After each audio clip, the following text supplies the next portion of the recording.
Villa Ventana para mí es mi segundo lugar en el mundo, o sea, porque yo de chiquito he venido muchas veces acá, he subido muchas veces a la sierra, siempre vine con los Boy Scouts, y después he venido grande a acampar también, he acampado acá en Villa Ventana. Tengo un amigo acá, Jorge Chiacove, que bueno, muchas veces me ha invitado y muchas veces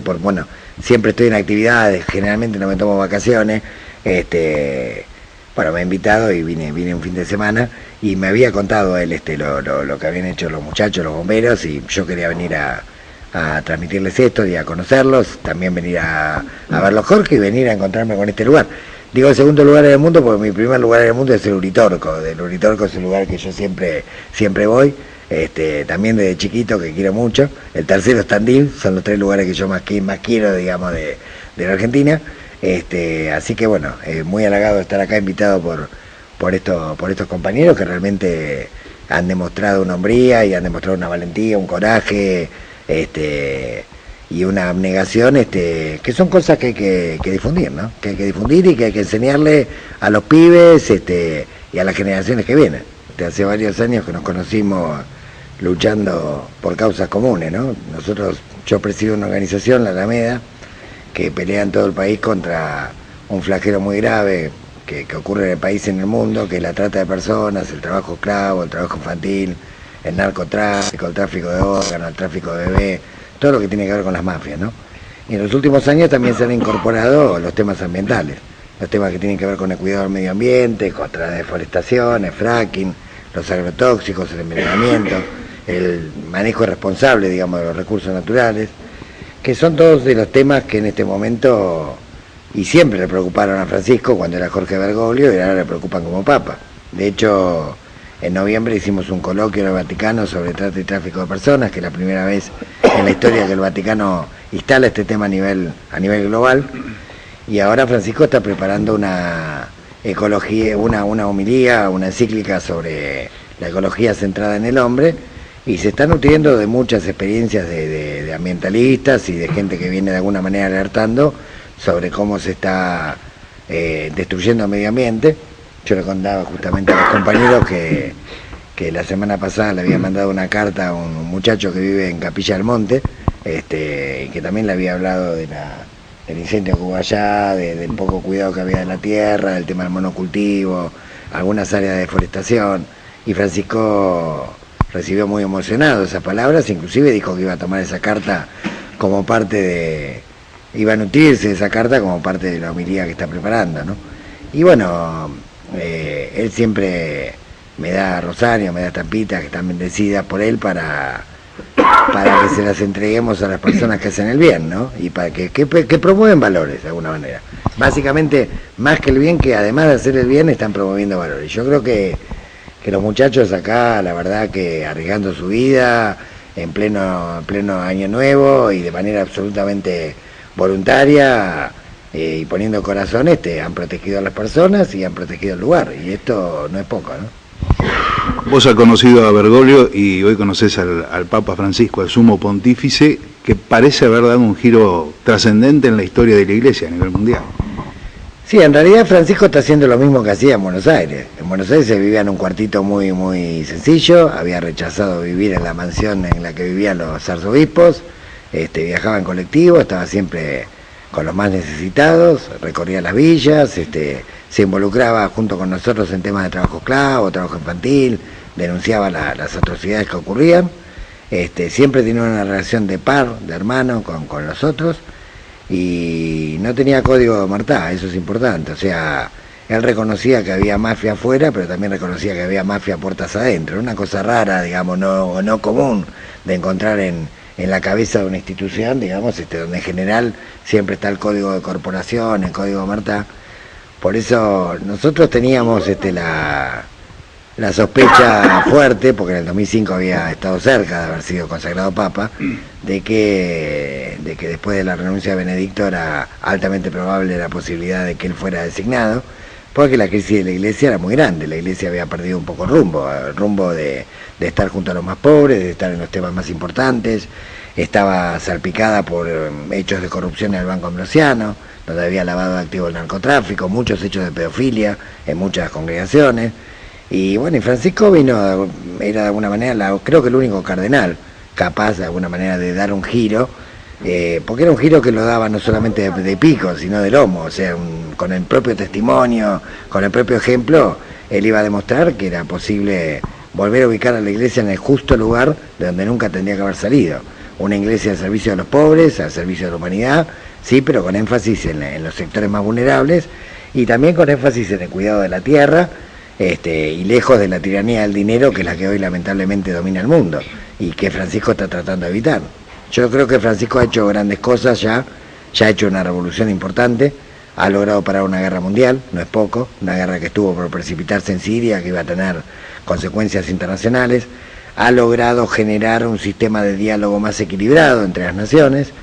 y ha logrado, digamos, instalar estos temas que te mencionaba y aparte también hacer una limpieza profunda, que recién ha comenzado, pero ya bastante profunda, puertas adentro de la propia iglesia. Eso ha acercado a mucha gente que se había alejado de la iglesia, mucha gente que se había alejado no por razones de fe, sino por razones de haber visto que la iglesia estaba un poco fuera de rumbo respecto a las necesidades de la gente. Y aparte Francisco practica la cultura del encuentro que es básicamente encontrar los comunes denominadores en todas las filosofías y en todas las religiones para hacer el bien común.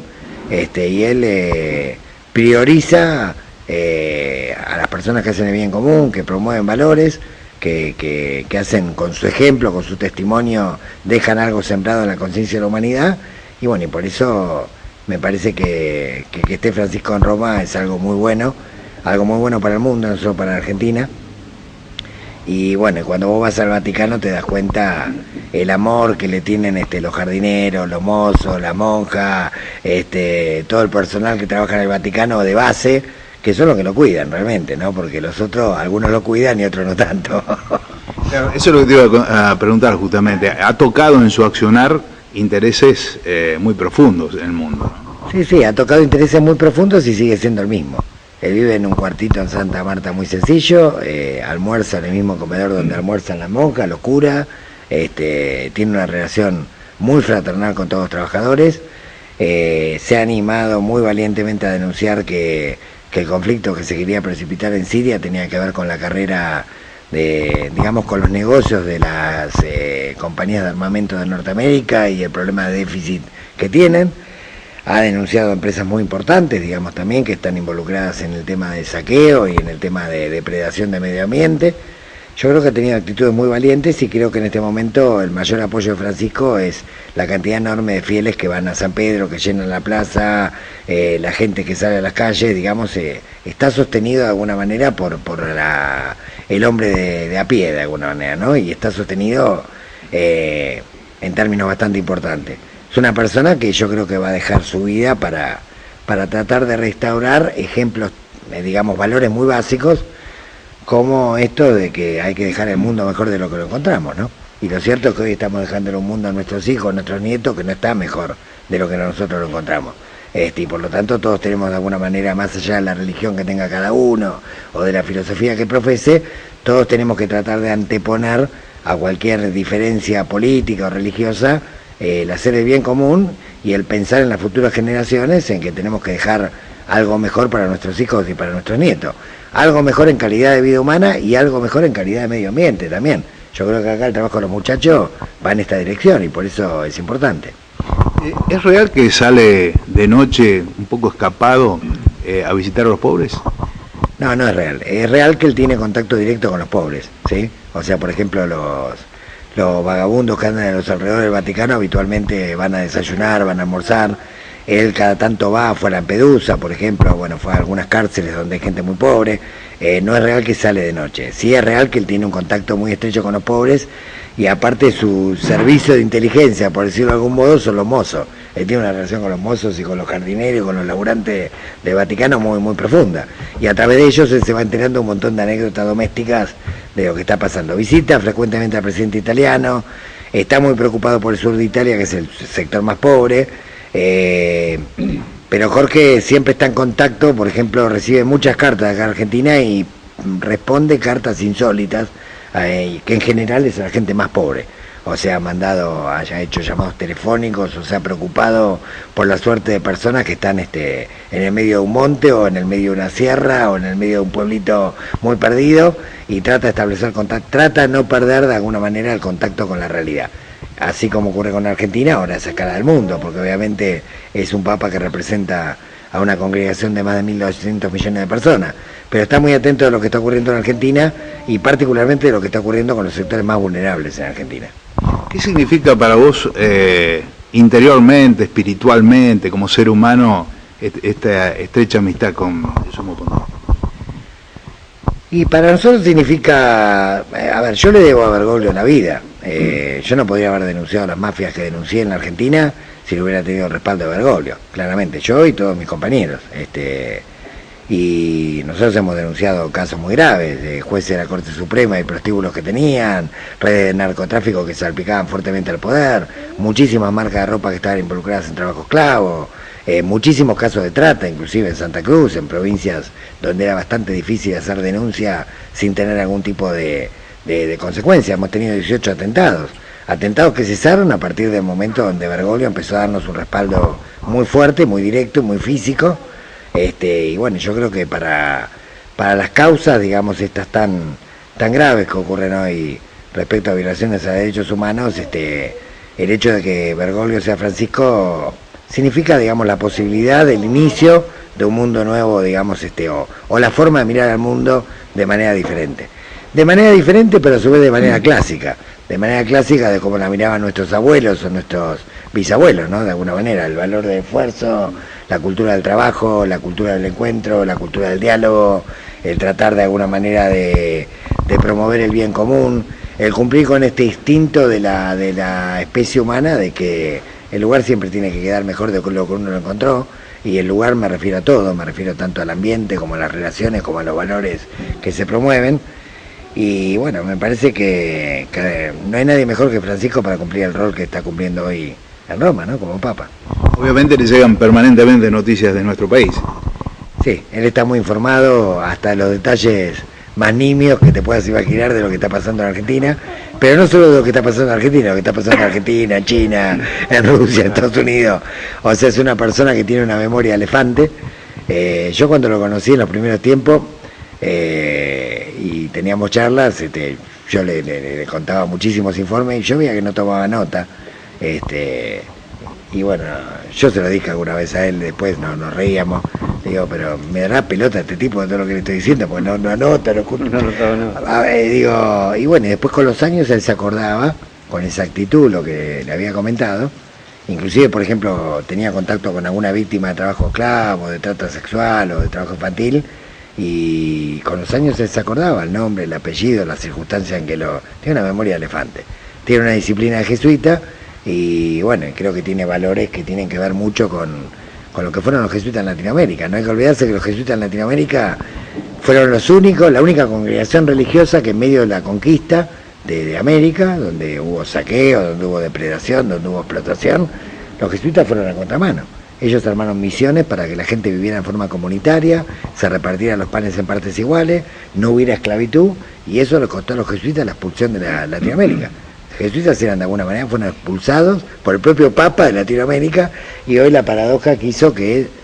varios cientos de años después los jesuitas estén de alguna manera al frente de la Congregación Mundial de la Iglesia Católica, lo cual es una reivindicación histórica muy importante, y no es casualidad que él se preocupe por estas cosas porque tiene que ver con sus genes, con los genes, digamos, de la congregación a la que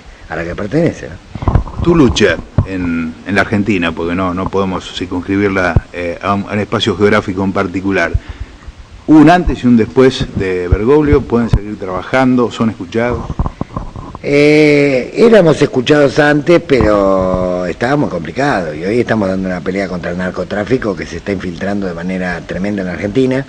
Vos pensás que la Argentina es el primer consumidor latinoamericano de cocaína, el tercer exportador mundial. El narcotráfico lamentablemente está corrompiendo sectores de la justicia, de la política, de la fuerza de seguridad. Ahí la Conferencia Episcopal en Pilar hizo un llamamiento muy fuerte al respecto. Hubo episodios de saqueo, de autocuartelamientos que tienen que ver, digamos, también con cajas negras del narcotráfico que lamentablemente hay dentro del aparato del Estado, y estamos dando una pelea muy dura, pero seguramente no la podríamos dar en las mismas condiciones si no hubiera estado Bergoglio y ahora Francisco Ataz, seguramente. O sea, yo creo que es un respaldo muy fuerte, que estimula a mucha gente a que se involucre, a que se comprometa, a que haga lío, en el buen sentido de la palabra, en el sentido de alguna manera de volver a poner las cosas en su justo lugar. Y bueno, yo creo que tenemos una pelea muy dura por delante, pero bueno, lo tenemos a Francisco, que no es poco, que es como tenerlo a Messi jugando en nuestro equipo, ¿no? Bueno, pero para el gobierno de turno, lo de ustedes es un aguijón importante, ¿no? Para todos los gobiernos de turno. Mirá, el otro día se presentó en la Manzana de las Luces una colección de los Tedeum que había dado Bergoglio desde 2000 en adelante,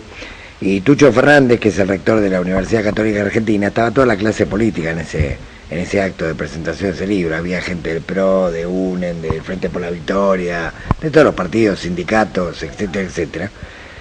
Y Tucho Fernández dijo algo muy acertado, dice, si uno lee estos Tedeum en un momento determinado y uno pertenece a la oposición, seguramente uno se va a poner contento. Ahora, si uno lee estos Tedeum y pertenece al oficialismo, se va a poner muy inquieto, muy preocupado, porque en realidad los Tedeum no están dedicados ni a la oposición ni al oficialismo, sino que están dedicados concretamente a denunciar problemas estructurales que hay en la Argentina, dentro del sistema, que tienen que ver con la falta de valores, que tienen que ver con la avaricia, que tienen que ver con la tiranía del dinero, que tienen que ver con la